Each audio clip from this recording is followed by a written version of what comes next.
If you like what I do, please subscribe and click the bell so that you never miss a video. Support me on Patreon, link in the description.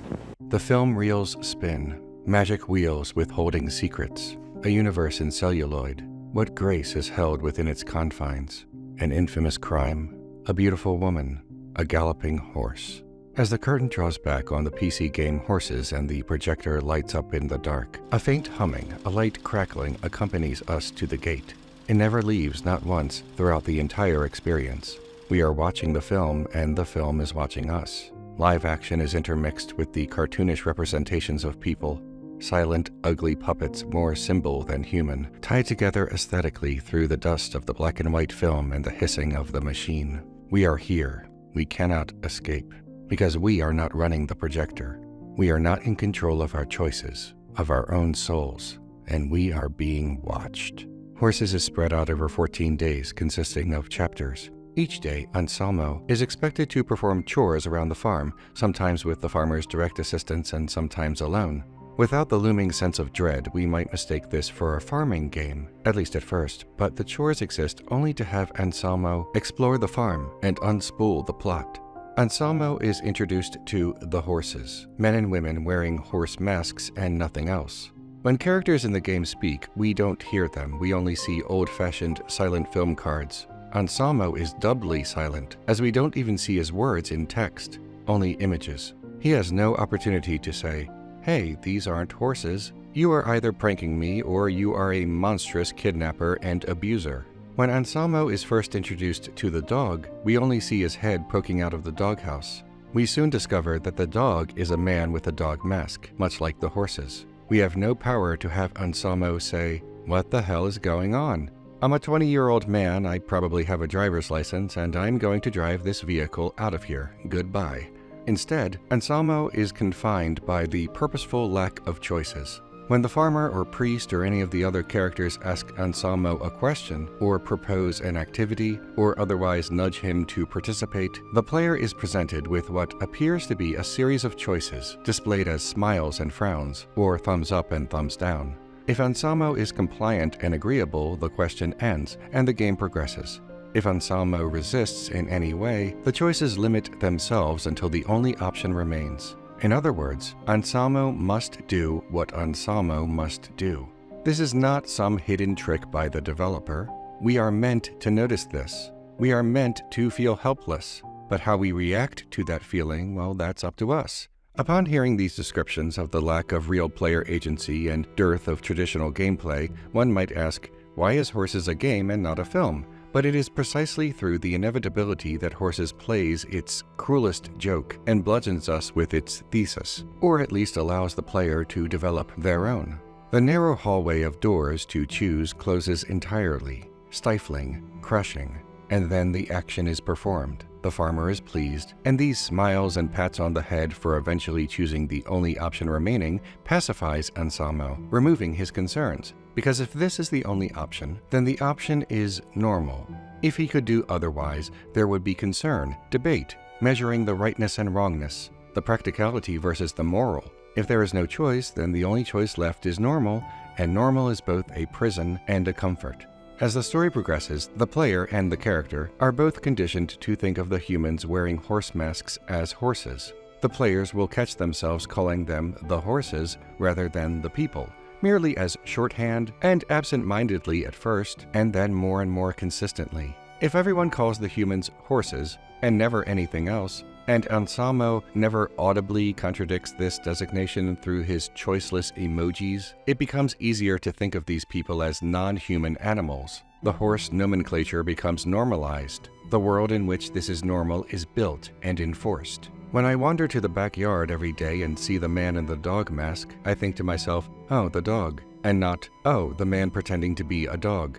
I go about my chores as if I were the only human there, everyone else seeing what I am doing but not comprehending it. And so Anselmo, and indeed the player, is told to either accept these people as horses and dogs or attempt to pointlessly resist. In the middle of the game, Anselmo is told that one of the horses is not plowing the field. The dog gives Anselmo the option to take the carrot or a painful instrument of enforcement. We can choose the carrot, which does nothing, and then choose 3 carrots. Although more, the result is equally the same.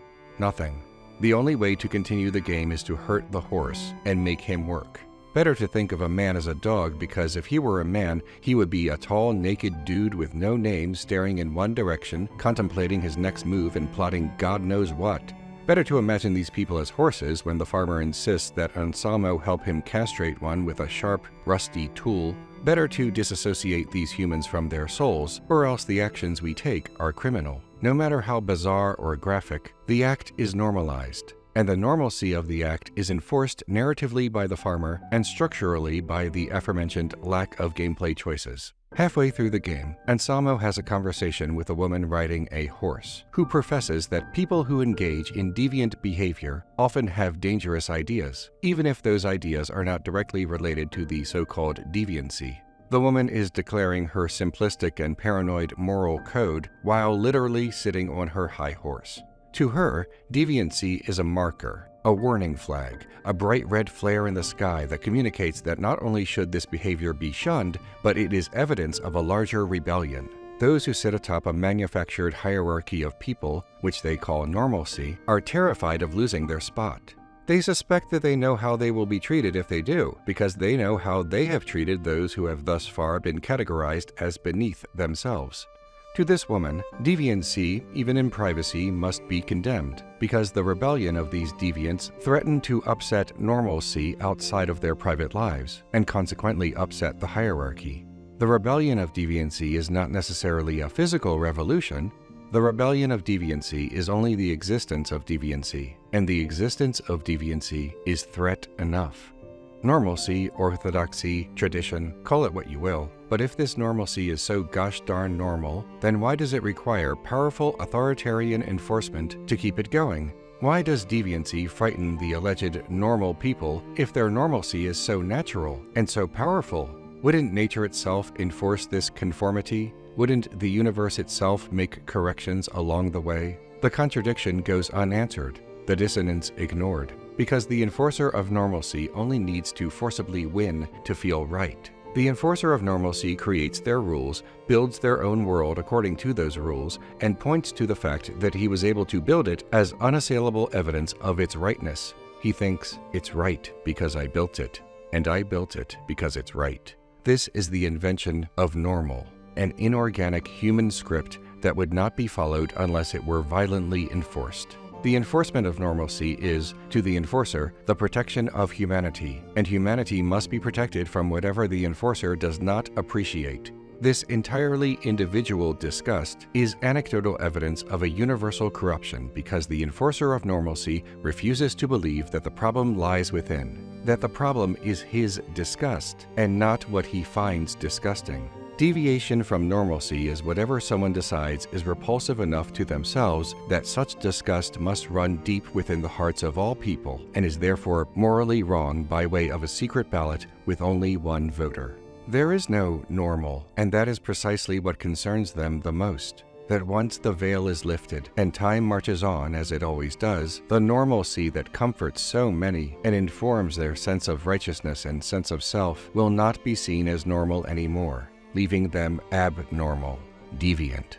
Thus, their position must be normal and therefore correct, and they will do anything, subject others to anything, to maintain the invented world that praises just how normal they are. As the game continues, we learn more about Anselmo. His father sent him to the farm so he could learn to be more of a man, to accept a traditional masculine role in a masculine-coded setting. Anselmo's mother informs her son that his father destroyed his collection of insects. Why he did this is not explicitly elaborated, but one might guess that the father considered this hobby far too delicate for his son. Every day, we see the trappings of normalcy throughout the game. We see it as a priest interrogates Anselmo about the existence of God. We see it in the passive acceptance of the captives as horses by those who visit the farm. The farmer contacts a veterinarian.